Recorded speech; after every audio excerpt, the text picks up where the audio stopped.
Hai semua, jadi hari ini kita akan melakukan praktikum mikrobiologi umum. Sebelum melakukan praktikum, yuk kita sterilisasi tangan kita, jangan disemprotkan alkohol.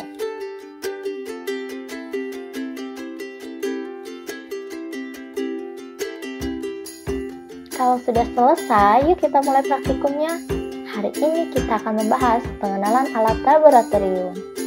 Di sini ada gelas beker. Nah, kalau yang ini namanya corong. Yang ini namanya gelas Erlenmeyer.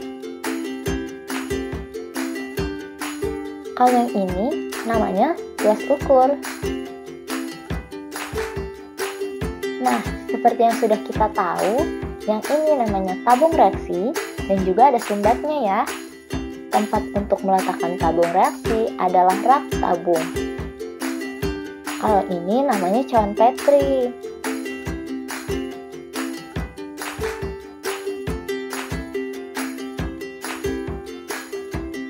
Untuk memegang tabung reaksi, kita bisa menggunakan penjepit tabung reaksi. Kalau yang ini namanya cawan penguap. Dan di sini ada mortal dan juga tar, yang fungsinya untuk menumbuk atau menghaluskan.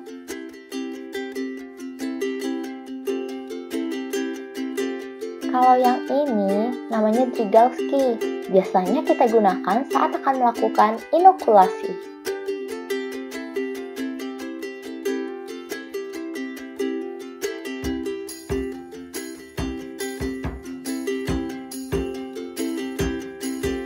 Sekarang, seperti ini cara menggunakan corong, gelas Erlenmeyer, dan juga gelas beker.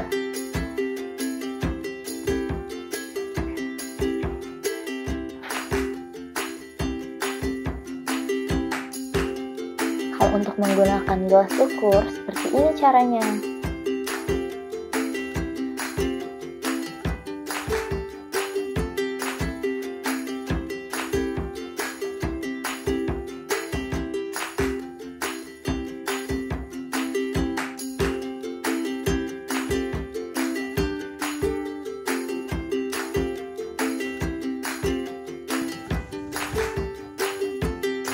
Tabung yang kecil ini namanya tabung Durham.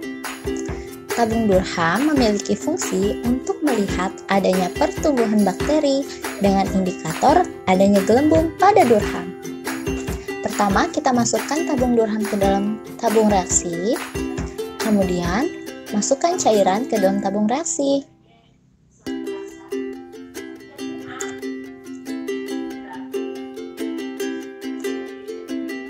Pastikan tidak ada gelembung di dalam tabung Durham.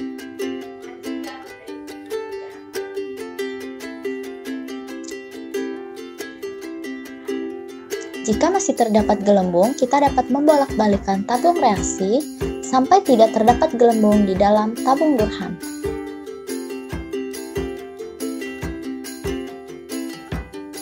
Sekarang kita akan membahas tentang penggunaan mikropipet. Untuk menggunakan mikropipet, kita bisa menggunakan mikrotip.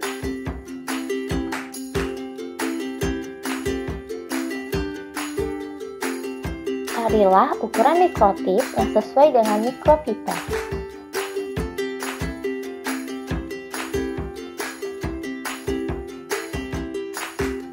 Sebelum kita mengambil larutan, kita bisa mengukur berapa banyak volume cairan yang akan kita gunakan.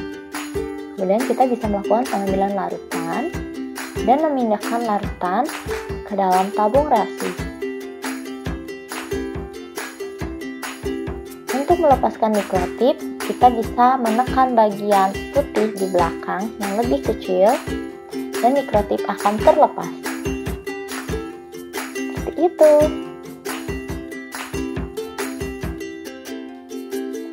Nah, kalau di sini ada namanya labu ukur.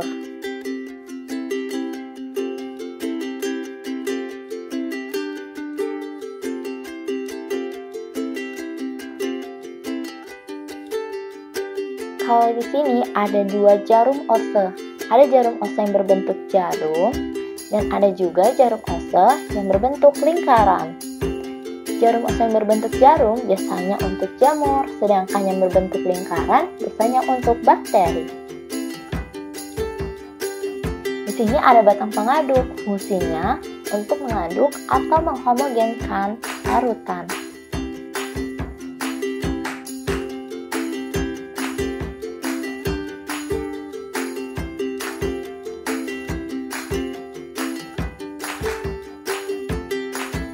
Di sini ada yang namanya pipet tetes. Pipet tetes fungsinya untuk memindahkan larutan.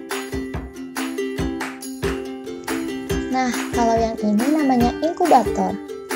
Fungsinya untuk menginkubasi bakteri atau jamur dengan cara menjaga kondisi lingkungan, sehingga bakteri ataupun jamur dapat tumbuh dengan optimal. Kalau yang ini namanya shaker. Fungsinya untuk menghomogenkan larutan dengan gaya getar. Di sini ada magnetic stirrer dan juga hot plate. Seperti ini cara menggunakan hot plate. Tekan power, heat, dan atur kecepatan magnetic stirrer. Magnet kecil yang berputar disebut dengan magnetic stirrer. Fungsinya untuk menghomogenkan larutan. Di sini juga ada vortex. Fungsinya untuk menghomogenkan larutan yang berada di dalam tabung reaksi.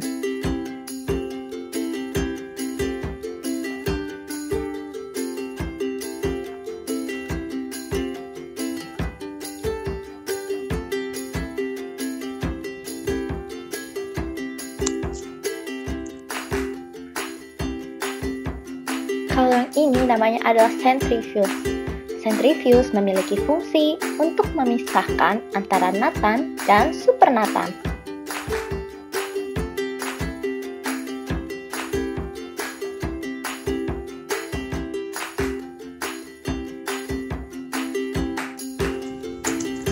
Selanjutnya adalah hemositometer. Seperti ini tampilan hemositometer. Hemositometer digunakan untuk mengukur kerapatan spora pada jamur. Ketika kita menggunakan hemositometer, kita dapat menutupnya dengan objek glass. Seperti ini.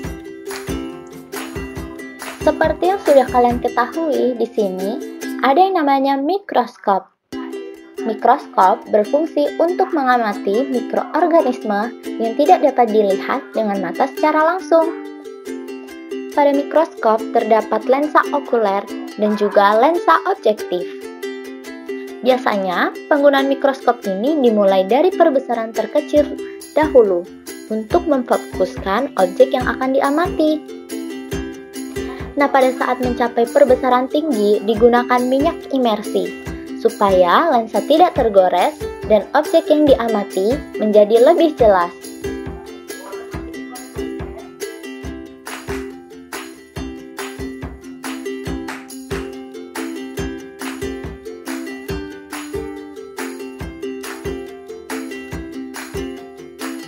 Kalau yang ini namanya colony counter.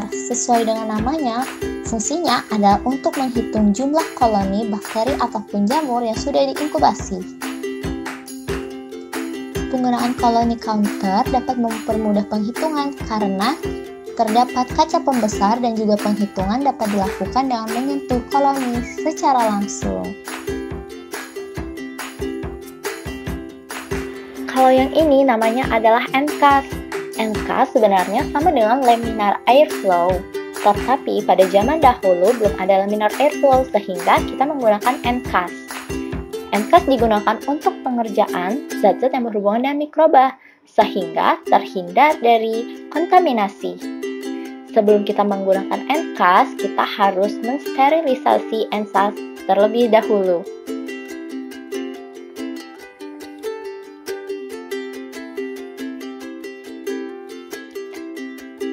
Setelah disterilisasi dengan alkohol, kemudian kita bisa memasukkan bunsen ke dalam.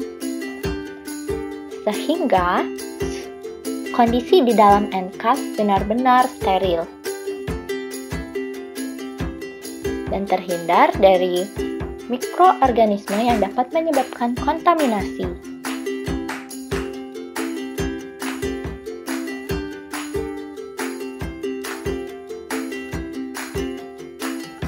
Lalu ada laminar airflow.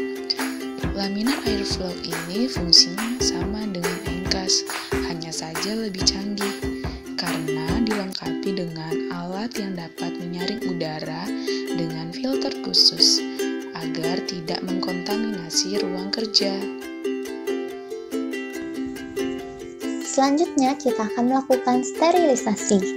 Di sini kita akan melakukan sterilisasi menggunakan uap air panas bertekanan.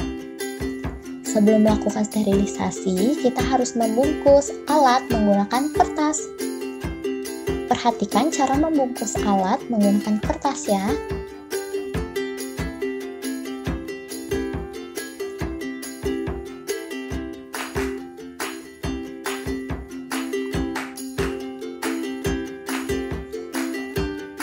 Seperti itu cara membungkus cawan Petri menggunakan kertas. Di sini kita akan membungkus tabung reaksi menggunakan kertas. Pertama, menggunakan satu kertas terlebih dahulu.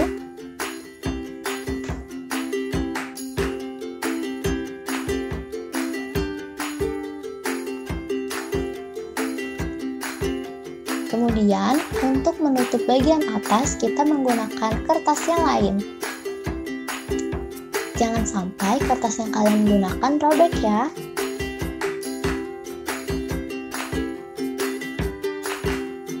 Kalau sudah tertutup, kita bisa mengikat menggunakan karet. Kalau ini merupakan cara untuk membungkus gelas Erlenmeyer.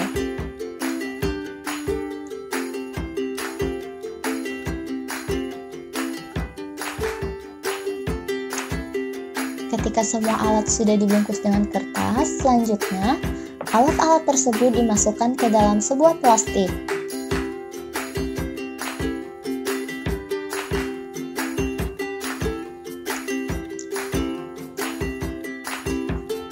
Dan jangan lupa untuk mengikat plastik tersebut menggunakan karet.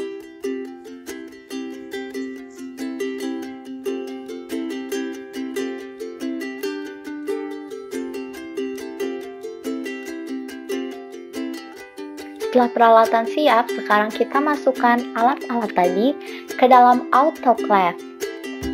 Seperti yang sudah kita pelajari, autoclave merupakan salah satu cara sterilisasi dengan uap air panas bertekanan.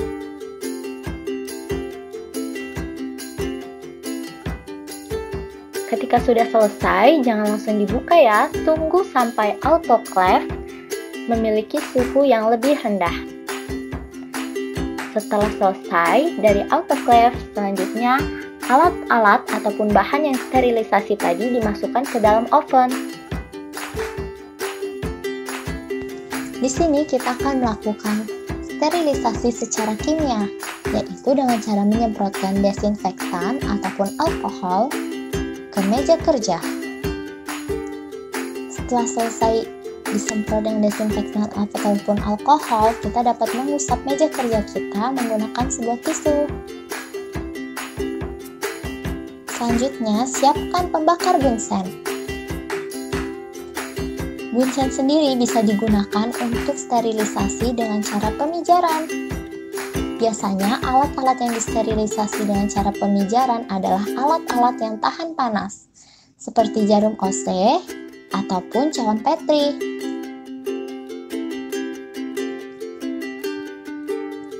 Sebelum dibakar di atas bunsen, jarum OC terlebih dahulu disemprot menggunakan alkohol.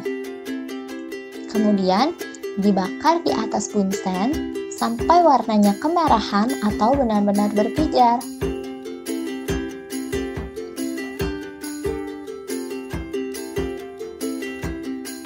Ketika jarum OC sudah berpijar, tandanya jarum OC tersebut sudah benar-benar steril dan siap digunakan.